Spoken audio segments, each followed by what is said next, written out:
इसमें fast candle red होता है और सेकेंड कैंडल ग्रीन होता है।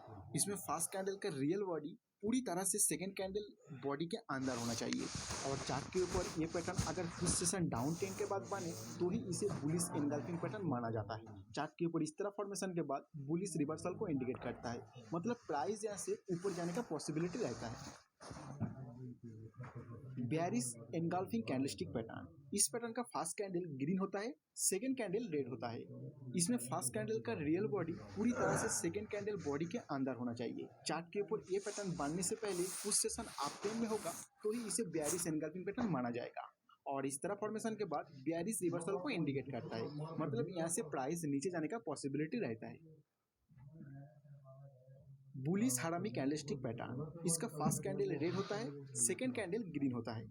सेकेंड कैंडल का रियल बॉडी छोटा होता है और सेकेंड कैंडल का real body fast candle body के अंदर होना चाहिए। ये पैटर्न बनने से पहले कुछ सेशन डाउन ट्रेंड में हो तो ही इसे एक बुलिश हारामी पैटर्न माना जाता है। चार्ट के ऊपर इस तरह फॉर्मेशन के बाद एक बुलिश रिवर्सल को इंडिकेट करता है। बेयरिश हारामी कैंडलस्टिक पैटर्न, इसका फास्ट कैंडल ग्रीन होता है, सेकेंड कैंडल रेड होता है। सेकेंड कैंडल का बॉडी छोटा होता है और सेकेंड कैंडल का रियल बॉडी पूरी तरह से फास्ट कैंडल बॉडी के अंदर होना चाहिए। ये पैटर्न बनने से पहले कुछ सेशन अप ट्रेंड में हो तो ही इसे एक बेयरिश हारामी पैटर्न माना जाएगा। चार्ट के ऊपर इस तरह फॉर्मेशन के बाद एक बेयरिश रिवर्सल को इंडिकेट करता है। पियर्सिंग कैंडलस्टिक पैटर्न, इसका फास्ट कैंडल रेड होता है, सेकेंड कैंडल ग्रीन होता है। सेकेंड कैंडल का ओपन फास्ट कैंडल क्लोज से नीचे होना चाहिए। सेकेंड कैंडल का क्लोज फास्ट कैंडल बॉडी का 50% से ऊपर होना चाहिए। ये पैटर्न बनने से पहले कुछ सेशन डाउन ट्रेंड में हो तो ही इसे एप्रोप्रिएट पियर्सिंग पैटर्न माना जाएगा। चार्ट के ऊपर इस तरह फॉर्मेशन के बाद एक बुलिश रिवर्सल का इंडिकेशन होता है। Dark cloud cover candlestick pattern, इसमें फास्ट कैंडल ग्रीन होता है, सेकेंड कैंडल रेड होता है।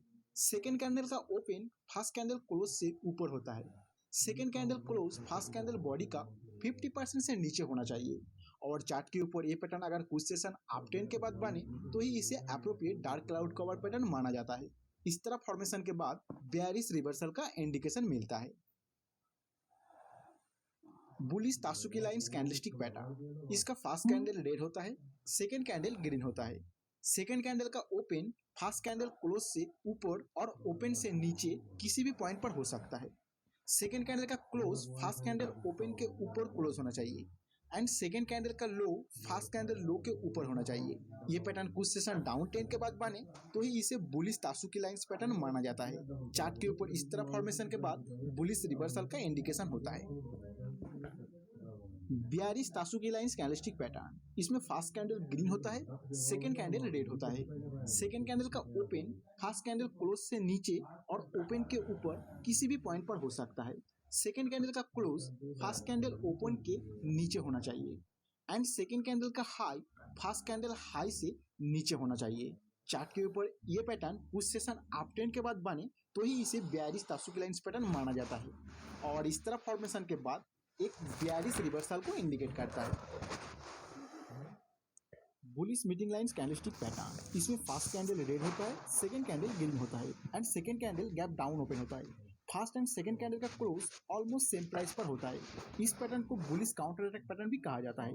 कुछ सेशन डाउन ट्रेंड के बाद अगर ये पैटर्न बने तो ही इसे बुलिश मीटिंग लाइन्स पैटर्न माना जाता है। चार्ट के ऊपर इस तरह फॉर्मेशन के बाद बुलिश रिवर्सल को इंडिकेट करता है। Bearish middle line candlestick pattern, इस पैटर्न का फास्ट कैंडल ग्रीन होता है, सेकेंड कैंडल रेड होता है and second candle gap up open होता है। फर्स्ट एंड सेकेंड कैंडल का क्लोज ऑलमोस्ट सेम प्राइस पर होता है। इस पैटर्न को बेयरिश काउंटर अटैक पैटर्न भी कहा जाता है। चार्ट के ऊपर कुछ सेशन अप ट्रेंड के बाद अगर ये पैटर्न बने तो ही इसे बेयरिश मिडिल लाइन पैटर्न माना जाता है। इस तरह फॉर्मेशन के बाद एक बेयरिश रिवर्सल को इंडिकेट करता है। Bullish separating lines candlestick pattern, इसमें फास्ट कैंडल रेड होता है, सेकेंड कैंडल ग्रीन होता है। फर्स्ट एंड सेकेंड कैंडल का open almost same price point पर होता है। चार्ट के ऊपर इसका बढ़ने का पोजीशन के हिसाब से इसका इंटरप्रिटेशन निकाला जाता है। जैसे ये अगर अप ट्रेंड के दौरान बन रहा है तो ट्रेंड कंटिन्यूएशन को इंडिकेट करता है और अगर डाउन ट्रेंड के दौरान बन रहा है तो ट्रेंड रिवर्सल को इंडिकेट करता है। Bearish separating lines candlestick pattern, इसका फास्ट कैंडल ग्रीन होता है एंड सेकेंड कैंडल रेड होता है। फर्स्ट एंड सेकेंड कैंडल का open almost same price point पर होता है और चार्ट के ऊपर इसका बांधने का पोजीशन के हिसाब से इंटरप्रिटेशन निकाला जाता है। जैसे ये अगर डाउन ट्रेंड के दौरान बन रहा है तो ट्रेंड कंटिन्यूएशन को इंडिकेट करता है, और अगर अप ट्रेंड के दौरान बन रहा है तो बेयरिश रिवर्सल को इंडिकेट करता है। राइजिंग विंडो कैंडलस्टिक पैटर्न, इसमें फर्स्ट कैंडल बुलिश होता है, सेकेंड कैंडल भी बुलिश होता है। Second candle gap up open होना चाहिए। सेकेंड कैंडल का लो फर्स्ट कैंडल क्लोज से ऊपर होना चाहिए। ये पैटर्न चार्ट के ऊपर बुलिश ट्रेंड कंटिन्यूएशन को इंडिकेट करता है, और इसीलिए अगर ये अप ट्रेंड के दौरान बन रहा है तो ही इसे एक एप्रोप्रिएट राइजिंग विंडो पैटर्न माना जाएगा। फॉलिंग विंडो कैंडलस्टिक पैटर्न, इसका फर्स्ट कैंडल रेड होता है और सेकेंड कैंडल भी रेड होता है। Second candle gap down open होना चाहिए। सेकेंड कैंडल का हाई फर्स्ट कैंडल का क्लोज से नीचे होना चाहिए। ये पैटर्न चार्ट के ऊपर बेयरिश ट्रेंड कंटिन्यूएशन को इंडिकेट करता है, और इसीलिए ये अगर डाउन ट्रेंड के दौरान बन रहा है तो ही इसे एप्रोप्रिएट फॉलिंग विंडो पैटर्न माना जाता है।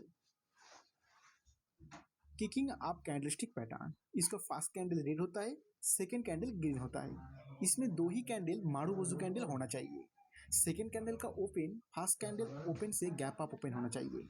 ये पैटर्न को बुलिश किकिंग पैटर्न भी कहा जाता है। इस पैटर्न चार्ट के ऊपर बांधने का पोजीशन के हिसाब से अलग अलग इंटरप्रिटेशन निकाला जाता है। जैसे ये अगर डाउन ट्रेंड के दौरान बन रहा है तो बुलिश रिवर्सल को इंडिकेट करता है, और अगर अप ट्रेंड के दौरान बन रहा है तो बुलिश कंटिन्यूएशन को इंडिकेट करता है। किकिंग डाउन कैंडलस्टिक पैटर्न, इस पैटर्न का फर्स्ट कैंडल ग्रीन होता है, सेकेंड कैंडल रेड होता है। दोनों ही कैंडल इसमें मारुबोजू कैंडल होना चाहिए।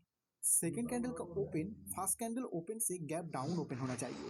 इस पैटर्न को बेयरिश किकिंग पैटर्न भी कहा जाता है। चार्ट के ऊपर इसका बांधने का पोजीशन के हिसाब से अलग अलग इंटरप्रिटेशन निकाला जाता है। जैसे ये अगर अप ट्रेंड के दौरान बन रहा है तो बेयरिश रिवर्सल को इंडिकेट करता है, और अगर डाउन ट्रेंड के दौरान बन रहा है तो बेयरिश कंटिन्यूएशन को इंडिकेट करता है। Last engulfing top candlestick pattern, इस पैटर्न का फर्स्ट कैंडल रेड और सेकेंड कैंडल ग्रीन होता है। अभी आपके सामने जो फॉर्मेशन है, वीडियो को पॉज करके आप याद करने की कोशिश कीजिए ये कौन सा पैटर्न का फॉर्मेशन है। चलिए, आपको अब तक याद आ चुका होगा, ये same to same bullish engulfing pattern का फॉर्मेशन। लेकिन बुलिश एनगल्फिंग पैटर्न बनने से पहले कुछ सेशन डाउन ट्रेंड में होना चाहिए था, और लास्ट एनगल्फिंग टॉप पैटर्न बनने से पहले कुछ सेशन अप ट्रेंड में होना चाहिए। और चार्ट के ऊपर इस तरह फॉर्मेशन के बाद इसका नेक्स्ट कैंडल को देखते हुए इसका इंटरप्रिटेशन निकाला जाता है। नेक्स्ट कैंडल अगर इस पैटर्न का सेकेंड कैंडल के हाई के ऊपर क्लोज कर देता है तो बुलिश कंटिन्यूएशन को इंडिकेट करता है, और अगर सेकेंड कैंडल का लो के नीचे क्लोज कर देता है तो बेयरिश रिवर्सल को इंडिकेट करता है। Last engulfing bottom candlestick pattern, इस पैटर्न का फर्स्ट कैंडल ग्रीन होता है, सेकेंड कैंडल रेड होता है। अब इसका फॉर्मेशन को देख के आप समझ चुके होंगे कि ये बेयरिश एनगल्फिंग पैटर्न का फॉर्मेशन है। लेकिन बेयरिश एनगल्फिंग पैटर्न कुछ सेशन अप ट्रेंड के बाद बनना चाहिए, और लास्ट एनगल्फिंग पैटर्न कुछ सेशन डाउन ट्रेंड के बाद बनना चाहिए। और चार्ट के ऊपर इस तरह फॉर्मेशन के बाद नेक्स्ट कैंडल को देखते हुए इस पैटर्न का इंटरप्रिटेशन निकाला जाता है। जैसे नेक्स्ट कैंडल अगर इस पैटर्न का सेकेंड कैंडल के हाई के ऊपर क्लोज कर देता है तो बुलिश रिवर्सल को इंडिकेट करता है, और अगर लो के नीचे क्लोज कर देता है तो बेयरिश कंटिन्यूएशन को इंडिकेट करता है। मैचिंग लो कैंडलस्टिक पैटर्न, इसमें फर्स्ट कैंडल रेड होता है और सेकेंड कैंडल भी रेड होता है। इसमें सेकेंड कैंडल का जो ओपन है फर्स्ट कैंडल ओपन से नीचे होता है। दोनों ही कैंडल में कोई लोअर शैडो नहीं होता है, एंड दोनों कैंडल का क्लोज सेम प्राइस पॉइंट पर होता है। ये पैटर्न कुछ सेशन डाउन ट्रेंड के बाद बने तो ही इसे मैचिंग लो पैटर्न माना जाता है। और इसका नेक्स्ट कैंडल अगर इस पैटर्न का सेकेंड कैंडल के हाई के ऊपर क्लोज कर देता है तो बुलिश रिवर्सल को इंडिकेट करता है। मैचिंग हाई कैंडलस्टिक पैटर्न, इस पैटर्न का फर्स्ट कैंडल ग्रीन होता है, सेकेंड कैंडल भी ग्रीन होता है। इसमें सेकेंड कैंडल का ओपन फर्स्ट कैंडल ओपन से ऊपर होता है। दोनों ही कैंडल में कोई भी अपर शैडो नहीं होता है, और दोनों कैंडल का क्लोज सेम प्राइस पॉइंट पर होना चाहिए। चार्ट के ऊपर ये पैटर्न कुछ सेशन अप ट्रेंड के बाद बने तो ही इसे मैचिंग हाई पैटर्न माना जाता है। इसका नेक्स्ट कैंडल अगर इस पैटर्न का सेकेंड कैंडल के लो के नीचे क्लोज कर देता है तो ही एक बेयरिश रिवर्सल का इंडिकेशन मिलता है। बॉटम कैंडलस्टिक पैटर्न, इस पैटर्न में दोनों ही कैंडल रेड या ग्रीन किसी भी कलर का हो सकता है। दोनों ही कैंडल का लो सेम प्राइस पॉइंट पर होता है, एंड दोनों कैंडल का लोअर शैडो अपर शैडो से बड़ा होना चाहिए, और दोनों कैंडल का बीच स्मॉल स्मॉल रियल बॉडी का कुछ कैंडल भी हो सकता है। चार्ट के ऊपर कुछ सेशन डाउन ट्रेंड के बाद अगर ये पैटर्न बने तो ही इसे ट्विज़र बॉटम पैटर्न माना जाता है, और इस तरह फॉर्मेशन के बाद बुलिश रिवर्सल का इंडिकेशन होता है। Tweezer top candlestick pattern. इस पैटर्न में दोनों ही कैंडल रेड या ग्रीन किसी भी कलर का हो सकता है। दोनों ही कैंडल का हाई सेम प्राइस पॉइंट पर होता है एंड दोनों कैंडल का अपर शैडो लोअर शैडो से बड़ा होता है। दोनों ही कैंडल के बीच छोटा छोटा रियल बॉडी का कुछ कैंडल भी हो सकता है और ये पैटर्न चार्ट के ऊपर कुछ सेशन अप ट्रेंड के बाद बनना चाहिए। इस तरह फॉर्मेशन के बाद एक बेयरिश रिवर्सल को इंडिकेट करता है। Turn off candlestick pattern. इसमें फर्स्ट कैंडल रेड होता है, सेकेंड कैंडल ग्रीन होता है। इसमें फर्स्ट कैंडल का रेड बॉडी पूरी तरह किसी ट्रेंड लाइन के नीचे होना चाहिए और second candle gap up open होकर पूरी रियल बॉडी ट्रेंड लाइन का ऊपर होना चाहिए और ये पैटर्न कुछ सेशन डाउन ट्रेंड के बाद बनना चाहिए। चार्ट के ऊपर इस तरह फॉर्मेशन के बाद बुलिश रिवर्सल को इंडिकेट करता है। Turn down candlestick pattern. इस पैटर्न का फर्स्ट कैंडल ग्रीन होता है, सेकेंड कैंडल रेड होता है। फर्स्ट कैंडल का रियल बॉडी पूरी तरह किसी ट्रेंड लाइन के ऊपर होता है और second candle gap down open होकर पूरी रियल बॉडी उसी ट्रेंड लाइन के नीचे होता है। ये पैटर्न कुछ सेशन अप ट्रेंड के बाद बनना चाहिए। चार्ट के ऊपर इस तरह फॉर्मेशन के बाद बेयरिश रिवर्सल का इंडिकेशन होता है। तो इफेक्टिवली टेक्निकल एनालिसिस करने के लिए जितना भी टू कैंडलस्टिक पैटर्न्स के बारे में आपको जानकारी होना चाहिए वो सभी का बेसिक कंसेप्ट इस वीडियो में आपको समझा दिया।